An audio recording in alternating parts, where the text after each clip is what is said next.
Thank you. Please. Thank you for the invitation to speak to you today. It's wonderful to be in Detroit. Been here many times. We now begin a great national conversation about economic renewal for America. It's a conversation about how to make America great again for everyone, especially, and I say especially, for those who have the very least. The city of Detroit is where our story begins. Detroit was once the economic envy of the world. The people of Detroit helped to power America to its position of global dominance in the 20th century.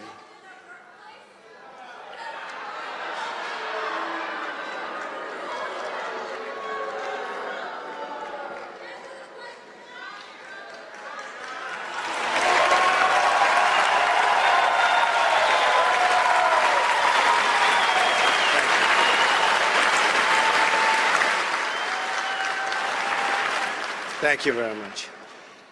When we were governed by the America First policy, Detroit was absolutely booming. Engineers, builders, laborers, shippers, and countless others went to work each day, provided for their families, and totally lived out the American dream. But for many living in this city, that dream has long ago vanished. When we abandoned the policy of America First, we started rebuilding other countries instead of our own. The skyscrapers went up in Beijing and many other cities around the world, while the factories and neighborhoods crumbled right here in Detroit. Our roads and bridges fell into disrepair, yet we found the money to resettle millions of refugees at taxpayer expense. Today, Detroit has per capita income of under $15,000, about half of the national average. 40% of the city's residents live in poverty, over 2.5 times the national average. The unemployment rate is more than twice the national average. Half of all Detroit residents do not work. Detroit tops the list of the most dangerous cities in terms of violent crime.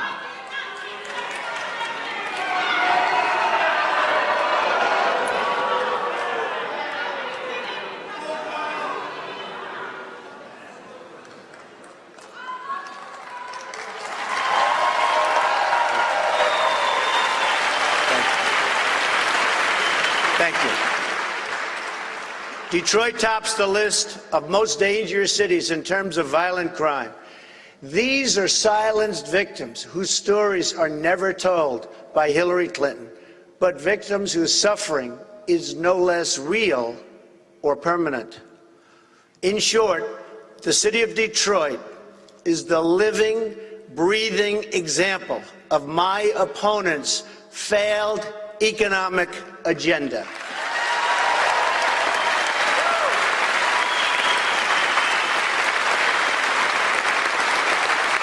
Every policy that has failed this city and so many others is a policy supported by Hillary Clinton. She supports the high taxes and radical regulation that force jobs out of your community, and the crime policies have made you far, far less safe, and the immigration policies that have strained local budgets, and the trade deals like NAFTA, signed by her husband, that have shipped your jobs to Mexico and other countries. And she supports the education policies that deny your students choice, freedom, and opportunity.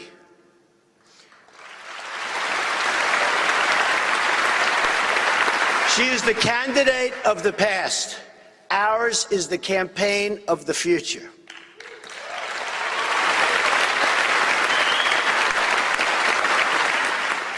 This is a city controlled by Democratic politicians at every level. And unless we change policies, we will not change results 100%.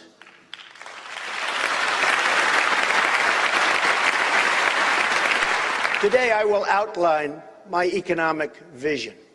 In the coming weeks, we will be offering more detail on all of these policies and the ones we have already rolled out.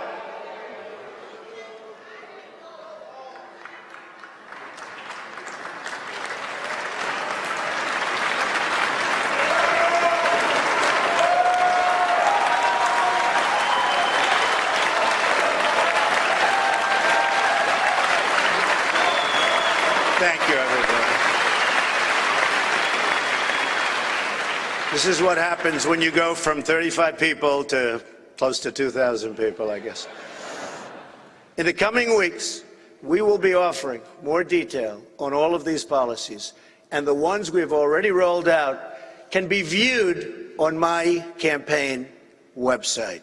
Our opposition, on the other hand, has long ago run out of ideas.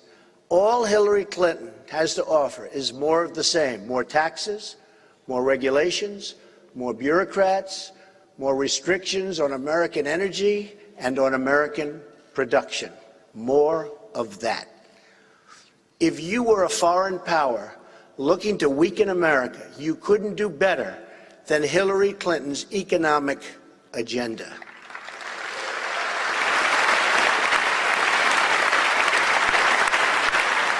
Nothing would make our foreign adversaries happier than for our country to tax and regulate our companies and our jobs right out of existence. The one common feature of every Hillary Clinton idea is that it punishes you for working and doing business in the United States.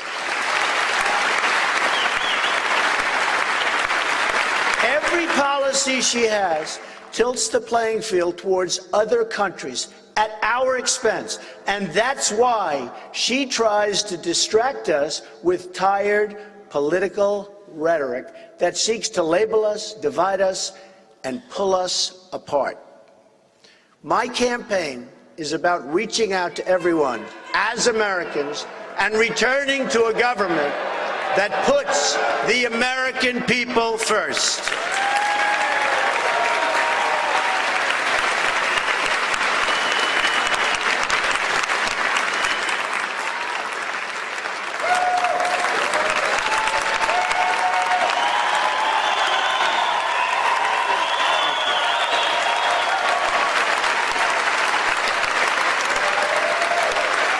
Thank you.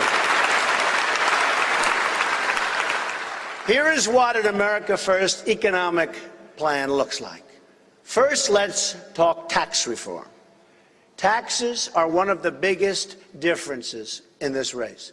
Hillary Clinton, who has spent her career voting for tax increases, plans another massive job-killing $1.3 trillion tax increase.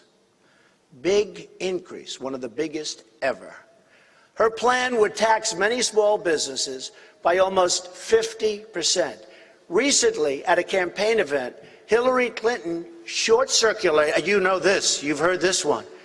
Hillary Clinton short-circuited again, to use a now famous term, when she accidentally told the truth and said that she wanted to raise taxes on the middle class.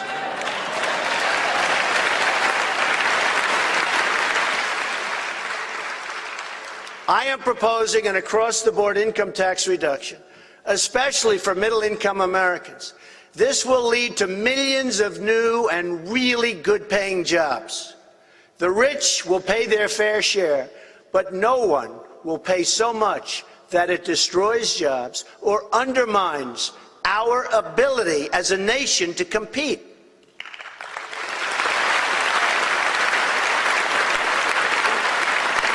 As part of this reform, we will eliminate the carried interest deduction.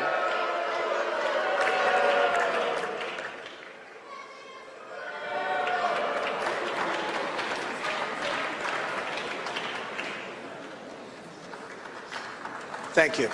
As part of this reform, we will eliminate the carried interest deduction, well-known deduction, and other special interest loopholes that have been so good for Wall Street investors and for people like me, but unfair to American workers. Tax simplification will be a major feature of the plan.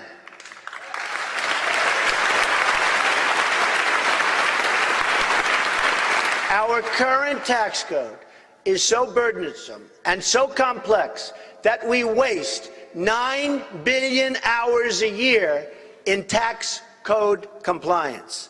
My plan will reduce the current number of brackets from 7 to 3 and dramatically streamline the process.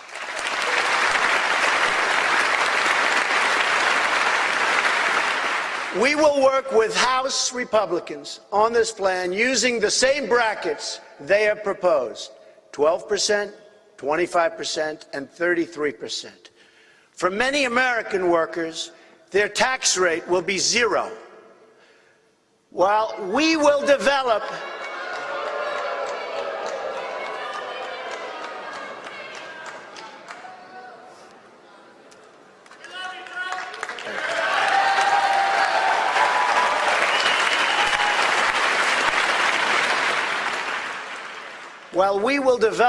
our own set of assumptions and policies, agreeing in some areas but not in all or in others, we will be focused on the same shared goals and guided by the same shared principles: jobs, growth, and opportunity.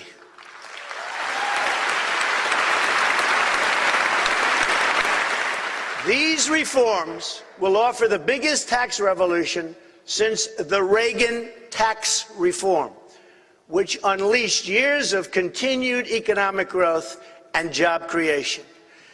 We will make America grow again.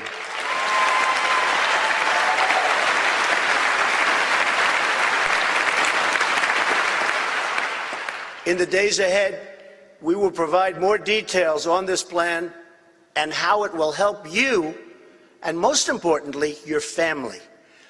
It will present a night and day contrast to the job-killing, tax-raising, poverty-inducing Obama-Clinton agenda.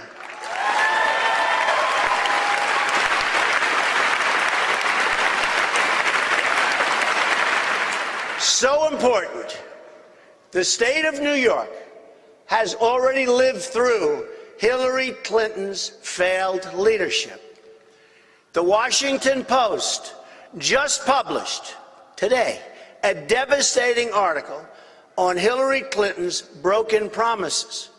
She pledged 200,000 jobs for upstate New York when she was a senator. But what happened? What happened?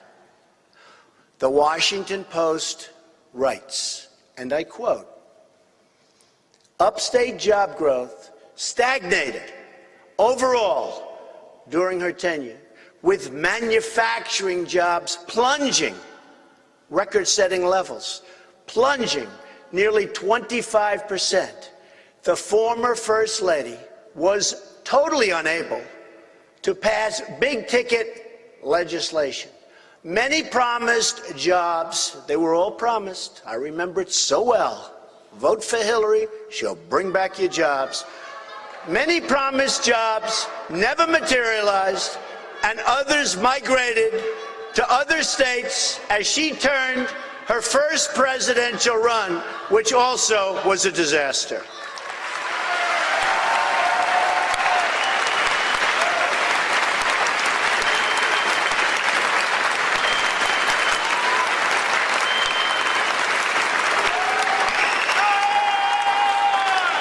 Thank you. Thank you.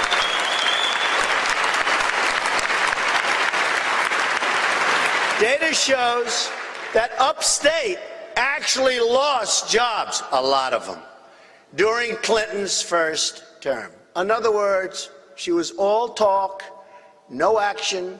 Upstate New York is a disaster. It's a disaster what's happened to upstate New York. And NAFTA which her husband signed, is a very, very big reason. Compare that to my record. In a recent New York Post article by Steve Quazzo, How Donald Trump Helped Save New York City, the paper writes that and this is a direct quote, in other words, it's not from me.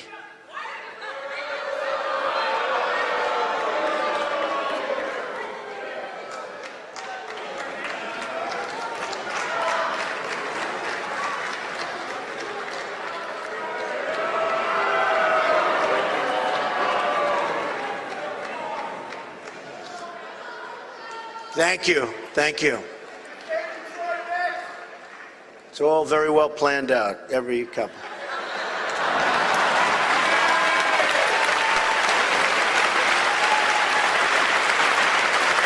And this is a direct quote that basically Donald Trump waded into a landscape of empty Fifth Avenue storefronts, the Dust Bowl, mugging ground that was Central Park, so dangerous, and a Wall Street area seemingly on its last legs as companies moved out.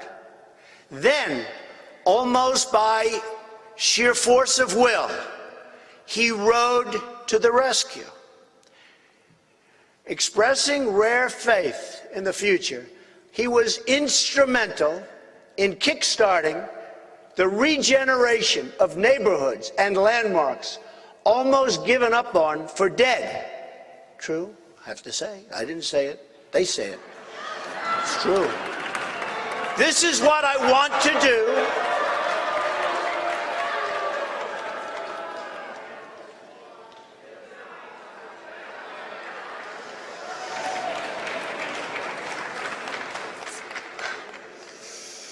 We all remember New York City was a disaster. We made it great. We made it great. This is what I want to do. Thank you. This is what I want to do for our country.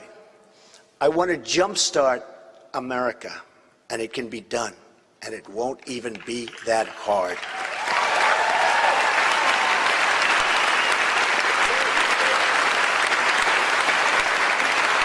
Now let's look at what the Obama-Clinton policies have done nationally.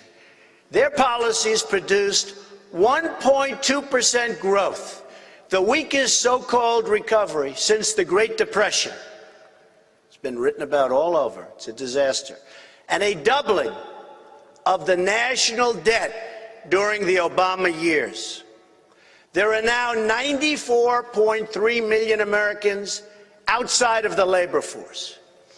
It was 80.5 million when President Obama took office, an increase of 14 million people. The Obama-Clinton agenda of tax, spend, and regulate has created a silent nation of jobless Americans. Home ownership is at its lowest rate in 51 years.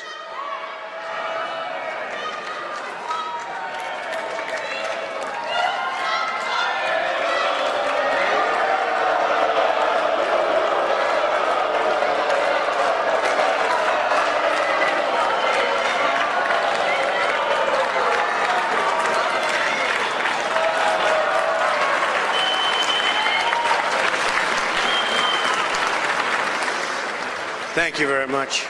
Thank you. I will say the Bernie Sanders people had far more energy and spirit. I will say that.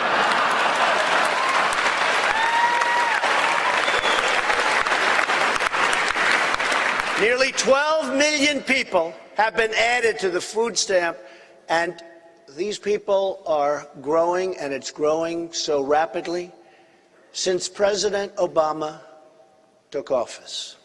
Another nearly 7 million people, great Americans, are right now living in poverty. Okay? Poverty. We have the lowest labor force participation rates in 4 decades. 58% of the African American youth are either outside of the labor force or not employed. 1 in 5 American households do not have a single member in the labor force, not a single member of a household. These are the real unemployment numbers. The 5% figure is one of the biggest hoaxes in American modern politics.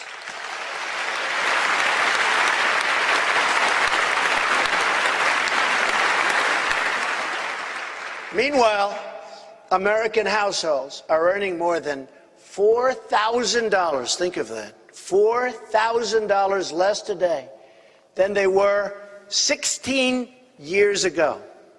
The average worker today pays 31.5% of their wages to income and payroll taxes. On top of that, state and local taxes consume another 10%. Very grim picture. The United States also has the highest business tax rate among the major industrialized nations of the world, at 35%. It's almost 40%.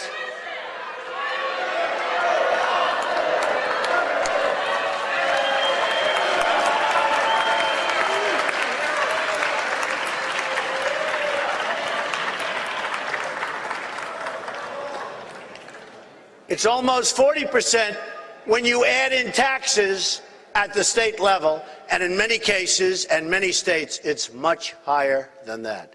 In other words, we punish companies for making products in America, but let them ship products into the United States tax-free if they move overseas.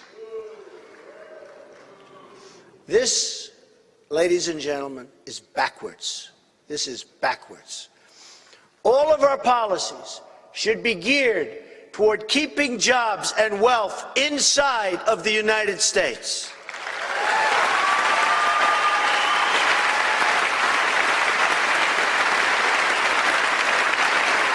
Under my plan, no American company will pay more than 15% of their business income in taxes.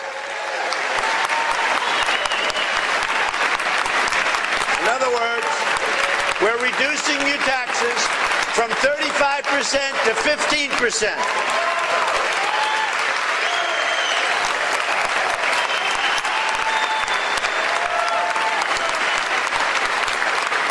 Thank you. Thank you. Small businesses will benefit the most from this plan.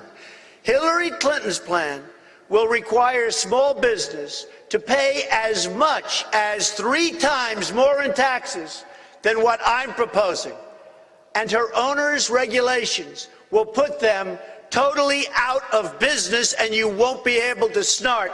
You cannot ever start a small business under the tremendous regulatory burden that you have today in our country. I'm going to end it.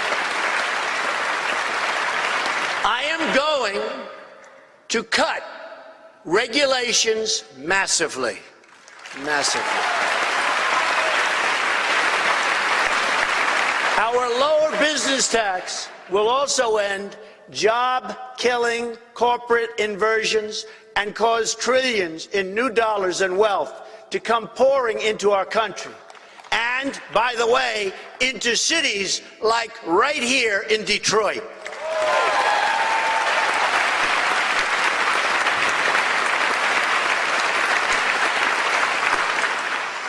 To help unleash this new job creation, we will allow businesses to immediately expense new business investments.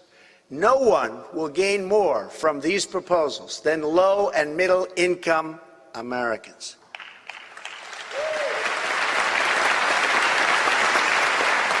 My plan will also help reduce the cost of child care by allowing parents to fully deduct the average cost of child care spending from their taxes. We are also going to bring back trillions of dollars from American businesses that are now parked overseas. They can't bring their money back into our country. plan will bring that cash home, applying only a 10% tax. This money will be reinvested in states like Michigan, which are having serious problems. Finally, no family will have to pay the death tax. American workers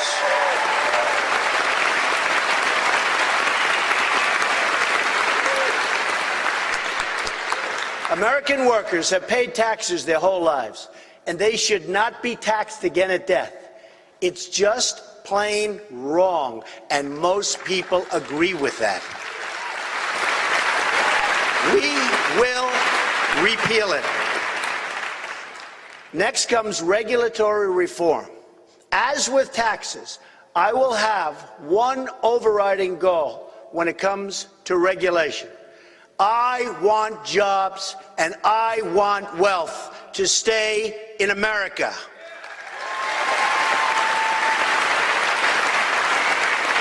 Motor vehicle manufacturing is one of the most heavily regulated industries in the country and even in the world.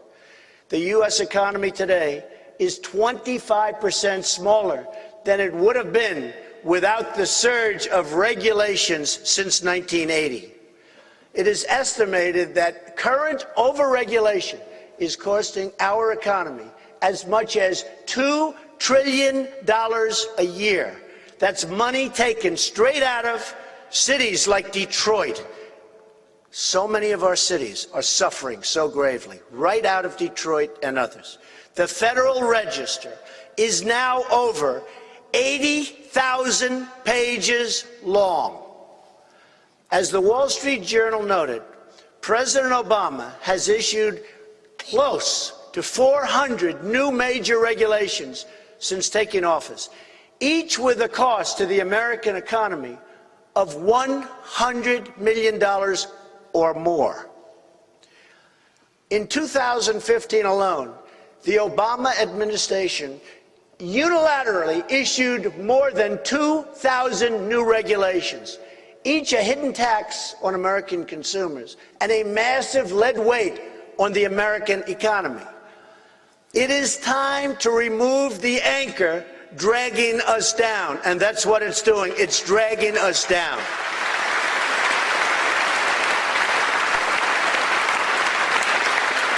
Upon taking office, I will issue a temporary moratorium on new agency regulations. My running mate, Mike Pence, and by the way, a great guy, signed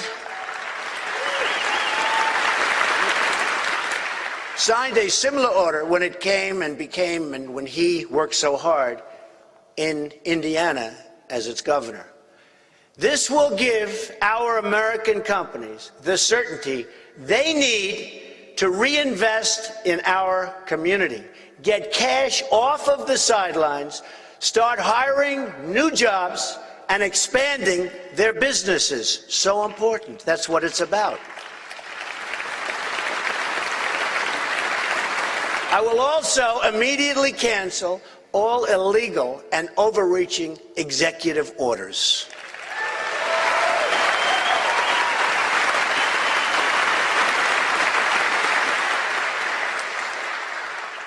Next, I will ask each and every federal agency to prepare a list of all of the regulations they impose on Americans which are not necessary, do not improve public safety, and which needlessly kill many, many jobs. Those regulations will be eliminated quickly.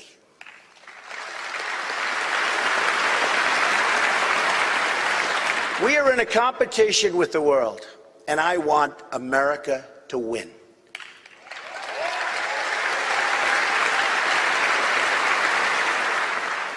We don't win anymore, but when I am president, we will start winning again. Big league.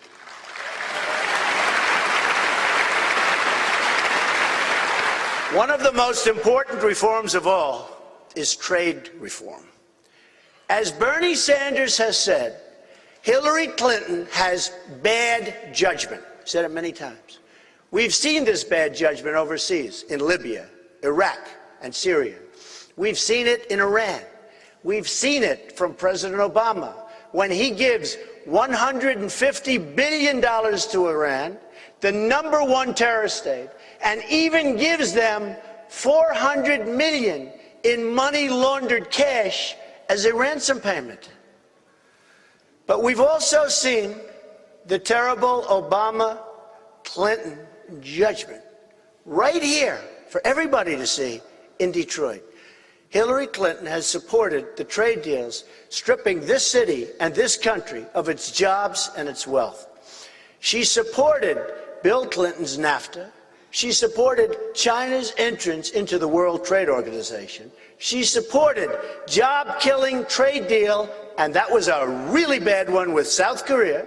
And she supports the Trans-Pacific Partnership, not now, but very soon if she wins, and we can't let her win, because that will be a disaster for Detroit and everybody else.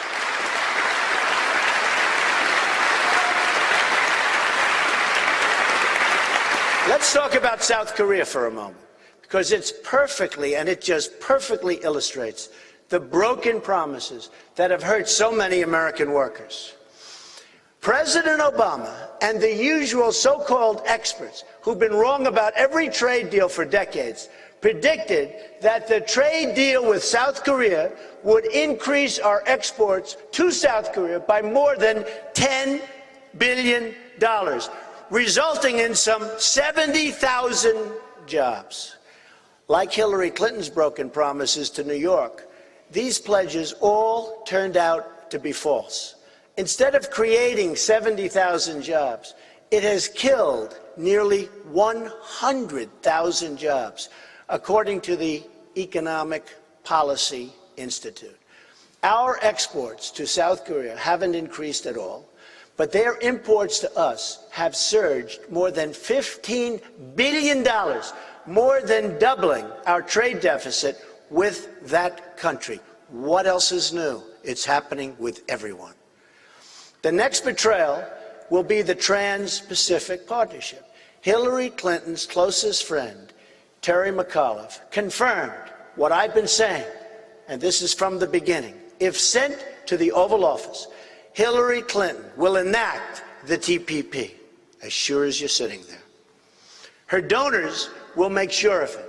A vote for Hillary Clinton is a vote for TPP, and it's also a vote for NAFTA.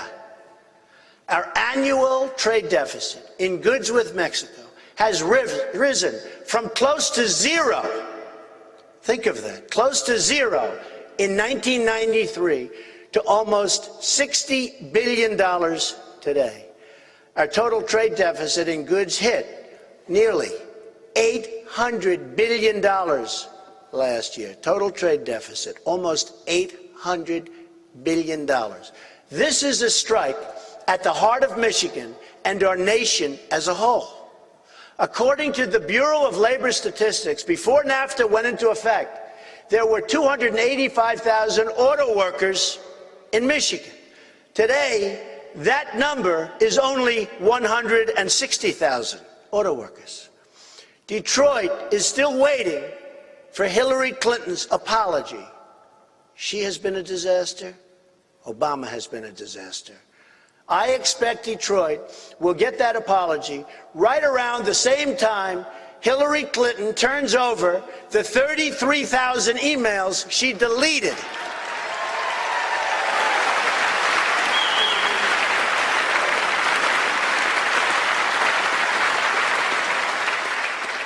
Hillary Clinton's Trans-Pacific Partnership will be an even bigger disaster for the auto industry, believe me, even bigger and even worse than NAFTA. In fact, Ford Motor Company has announced its opposition to the deal. According to the Economic Policy Institute, the U.S. trade deficit with the proposed TPP member, all of the member countries, has cost over 1 million manufacturing jobs in the year 2015, 1 million jobs. By far, the biggest losses occurred in motor vehicles and parts, which lost nearly 740,000 manufacturing jobs. What are we doing? Michigan ranks first for jobs lost as a share of state workforce due to the trade deficit with TPP members. Just imagine how many more automobile jobs will be lost if the TPP is actually approved. It will be catastrophic. That's why I have announced we will withdraw from the deal before that can ever happen.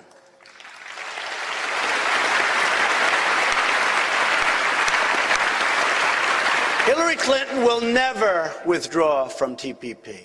She is bought, controlled, and paid for by her donors and special interests, 100%.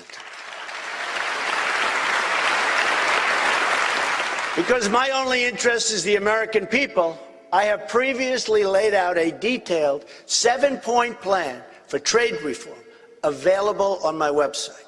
It includes strong protections against currency manipulation, big problem, tariffs against any countries that cheat by unfairly subsidizing their goods, and it includes a total renegotiation of NAFTA, which is a disaster for our country, a total renegotiation. And if we don't get a better deal, we will walk away.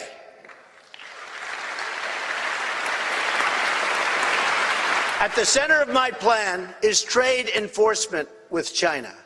This alone could return millions of jobs into our country. China is responsible for nearly half of our entire trade deficit. They break the rules in every way imaginable, including militarily. China engages in illegal export, subsidies, prohibited currency manipulation, and rampant theft of intellectual property. It's rampant. It's out of control. They also have no real environmental or labor protections, further undercutting American workers, totally undercutting our workers. Just enforcing intellectual property rules alone could save millions and millions of American jobs.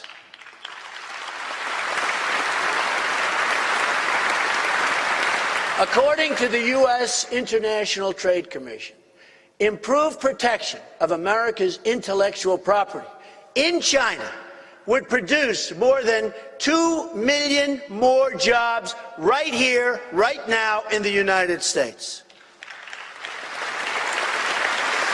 Add that to the saved jobs from cracking down on currency cheating and product dumping, and we will bring trillions of dollars in new wealth and wages back to our country, the United States of America. Thank you. So simple. So simple. Trade has big benefits. Thank you. Trade has big benefits, and I am in favor, totally in favor of trade. But I want trade deals for our country that create more jobs and higher wages for American workers. Isolation is not an option.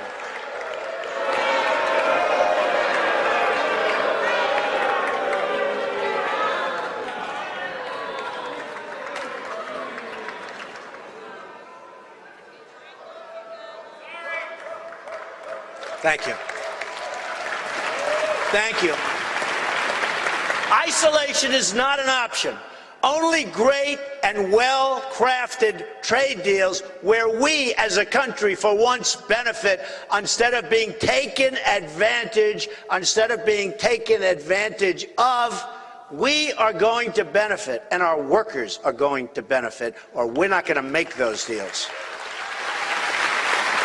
Also critical to our economic renewal will be energy reform. The Obama-Clinton administration has blocked and destroyed millions of jobs through their anti-energy regulations, while raising the price of electricity for both families and businesses.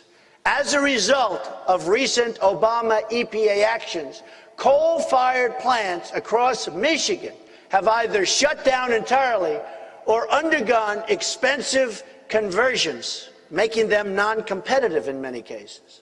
The Obama-Clinton war on coal has cost Michigan over 50,000 jobs. Hillary Clinton says her plan will put a lot of coal companies and coal miners out of business. We will put our coal miners and our steel workers back to work where they want to be.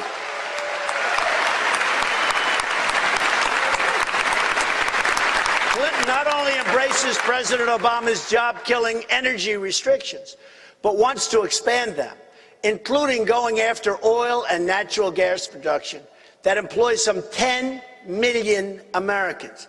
According to the Heritage Foundation, by 2030, think of that, 2030, the Obama-Clinton energy restrictions will eliminate another 500,000 manufacturing jobs, reduce economic output by $2.5 trillion, and reduce incomes by $7,000 per person. A Trump administration will end this war on the American worker and unleash an energy revolution that will bring vast new wealth to our country.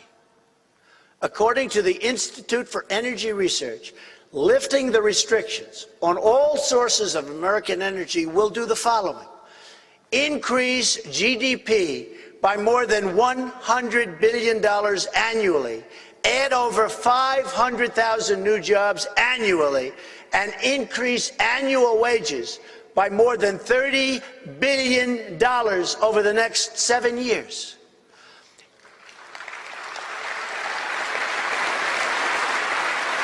Additionally, it'll increase federal, state, and local tax revenue by almost $6 trillion over 4 decades, increase total economic activity by more than $20 trillion over the next 40 years. The reforms I have outlined today are only the beginning. When we reform our tax, trade, energy, and regulatory policies, we will open a new chapter in American prosperity, which is so desperately needed. We need a new chapter. We can use this new wealth to rebuild our military, which is desperately needed, and our infrastructure. As part of this new future, we will also be rolling out proposals to increase choice and reduce cost in childcare, offering much-needed relief to American families. They're suffering. They're suffering. We're going to get them this much-needed relief. I will unveil, thank you. I will unveil my plan on this in the coming weeks that I've been working on with my daughter, Ivanka, who's here. Stand up.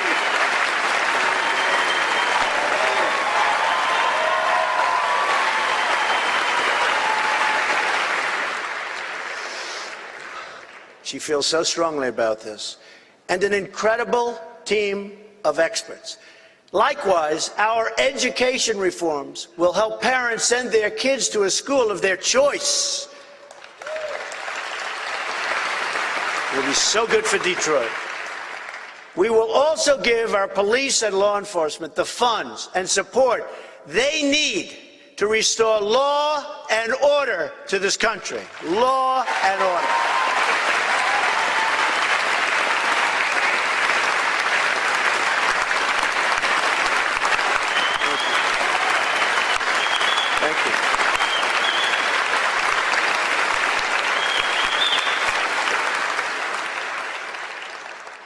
Without security, there can be no prosperity.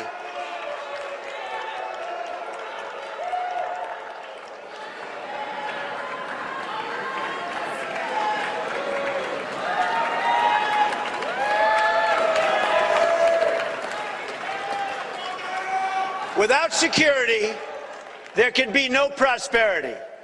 We must have law and order. We must have law and order.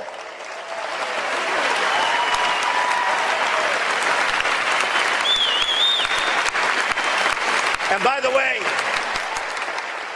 our police in this country are really unrecognized for the incredible job they do. Thank you. In the coming days, we will be rolling out plans on all of these items.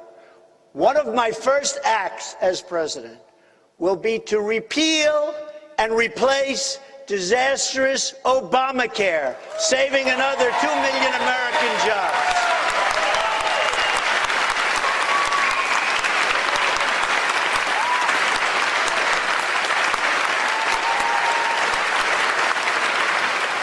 We will also rebuild our military and get our allies to pay their fair share for the protection we provide to them, saving us countless more billions of dollars to invest in our own country.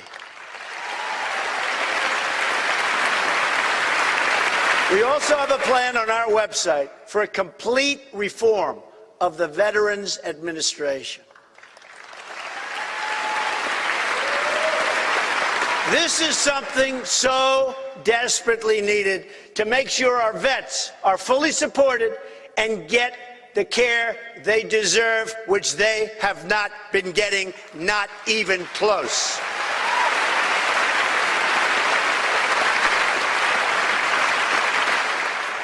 Detroit, the Motor City, will come roaring back, roaring back.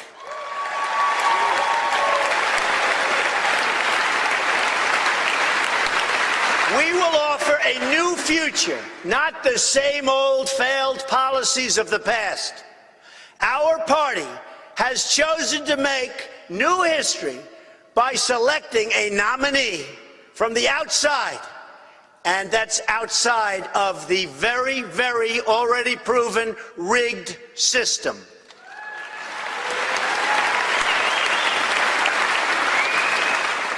The other party has reached backwards into the past to choose a nominee from yesterday who offers only the rhetoric of yesterday and the policies of yesterday. Just take a look at what happened to New York State manufacturing and take a look at her promises before this happened. A disaster. There will be no change under Hillary Clinton. Only 4 more years of weakness and President Obama. But we are going to look boldly into the future.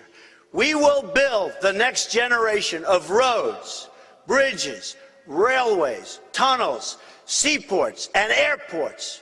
That, believe me, folks, is what our country deserves. American cars will travel the roads. American planes will connect our cities, and American ships will patrol the seas. American steel, American steel will send new skyscrapers soaring all over our country. We will put new American metal into the spine of this nation. It will be American hands that rebuild this country, and it will be American energy mined from American sources that powers this country. It will be American workers who are hired to do the job. American workers. Americanism, not globalism, will be our new credo. Our country will reach amazing new heights, maybe heights never attained before. All we have to do is stop relying on the tired voices of the past. We can fix a rigged system by relying on the people who rig. And just remember this, is so important. We are reliant on people that rigged this system in the past. We can't fix it if we're going to rely on those people again. We can't solve that problem.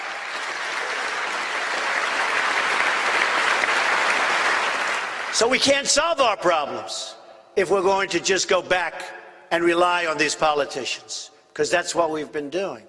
Only by changing to new leadership and new solutions will we get new and great results. We need to stop believing in politicians and start believing in our great country.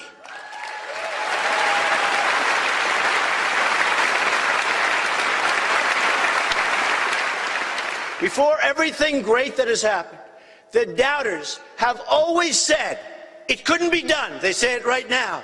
It couldn't be done.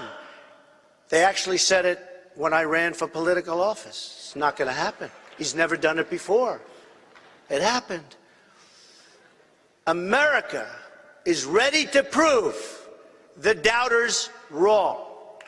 They want you to think small. I am asking you to think big. We are ready to dream great things for our country once again.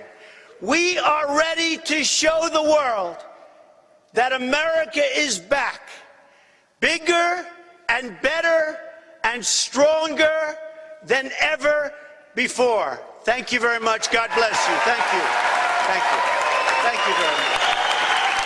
Thank you.